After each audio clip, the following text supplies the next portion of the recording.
Hi, this is Will from GAMINGbible, and I'm with Ewan. Hi, Will. And today we're going to be talking about Ewan's experience with Ori and the Will of the Wisps. Yes, we are. So, before we get into it, just a little bit of background on Ori. It's a sequel to the first sort of game in the franchise, Ori and the Blind Forest. So this is the second one? This is the second game. Cool. So, Ori and the Blind Forest was released in 2015. It's a really well-received Metroidvania that was released for Xbox One. So what you did in that game, as with any Metroidvania, is you kind of explore this massive world. You find new items, and the more items you get, that sort of opens up where you can go, where you can explore, and the world sort of slowly opens up that way. You fight bosses, you save the day. Aesthetically, it just looks really pleasing, and it's kind of got a unique charm to it. Yeah, it's an absolutely gorgeous game. Blind Forest was an astonishingly pretty piece of work, and they've really took it further with Will of the Wisps. So I played the first, I think, like 2 hours, and what's really evident is just how much more effort they've put into making this look beautiful. Like they've built it is still a 2D game, but they've built these entirely 3D environments, so everything has like this really lovely sort of level of depth. Everything feels alive, everything looks properly gorgeous. And does that play into any puzzles that you might have to do, so it might change it into a 3D puzzle rather than just 2D?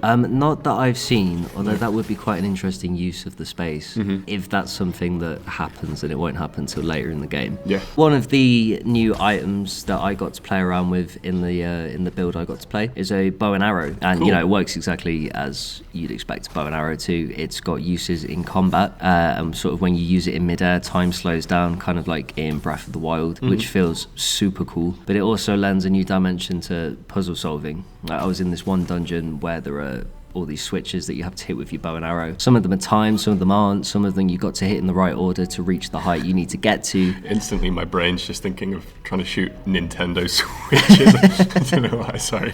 Carry on. So yeah, you've got to shoot these non-Nintendo switches and basically get to where you're going. And that was quite interesting, because I think a lot of what almost put me off in the first Ori game is that a lot of the puzzles tended to just sort of be move a rock from A to B. Right, yeah. You know, that's a bit reductive. There was more to it than that. But already in the first 2 hours of Will of the Wisps, you see and do so much more. This really feels like the kind of game that they could only have made as a sequel. Like, they had the bare sort of bones in place with Blind Forest, and they've just gone so much harder with Will of the Wisps. Like, it's better paced, everything flows so much better. So is there an overarching story that carries on from the first game, or is it completely separate? It is a sequel, but you don't really need to understand what happened in the first game. So I, for example, could just jump into the second one. Absolutely, yeah. I mean, I only played a bit of the first game.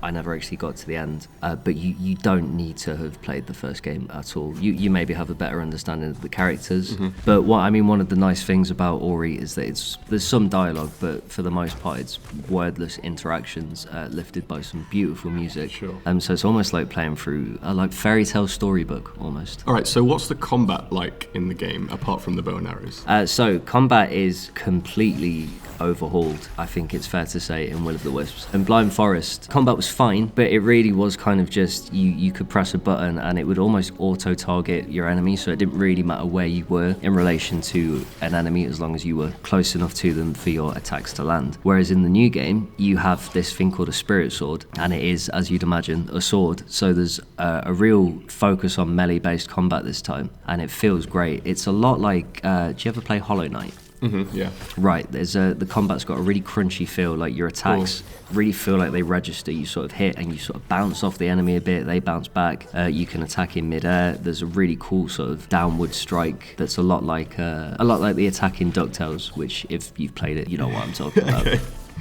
But sort of being able to combine that and your bow and arrow and other skills that you can unlock as you go through, it makes combat feel an awful lot more rewarding and a lot more engaging. And that goes hand in hand with the bosses, who are a lot more imposing, a lot more challenging, and just a lot bigger in general. They've sort of turned these bosses into real set pieces almost. So you sort of start off and there's a traditional fight where a boss might attack, you dodge, you attack, blah blah blah, and then there's almost a lot of them have a second phase where it turns into kind of you've just got to run. Oh, cool. And then it sort of seamlessly turns into platforming. So is it quite difficult in some of the boss battles? Yes. In the build I was playing, I did get stuck on, basically it was the first boss, and I was told that was actually really only a mini boss, but I found him quite challenging. But it's that kind of sort of Super Meat Boy Celeste kind of thing, where it's all about learning the pattern, knowing when to dodge, knowing when to attack, and when you get it, it's very rewarding. Like, you will die, but you get a little bit better each time. Nice. And you can't look up how to do anything on YouTube because it's not out yet. Absolutely, yeah.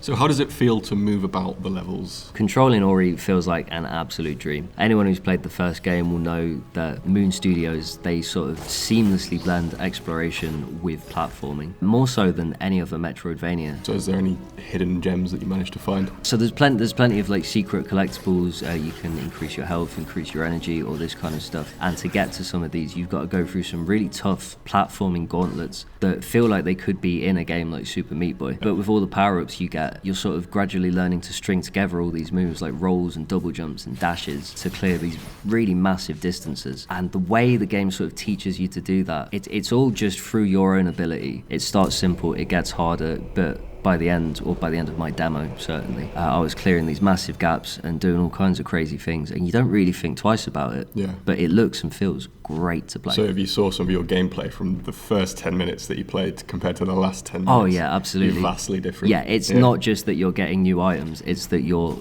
being taught how to use them really smartly, and it's really intelligent design and a fine example of a Metroidvania. Awesome. Well, I for one am now excited for that game to come out. So Ori and Will of the Wisps will be out on Xbox One and PC on the 11th of March, and if you love Metroidvanias, this is just a great example of that genre. Nice. Well, thanks for sharing this with us, Ewan. Yeah, thanks very much, Will. All right. Bye bye.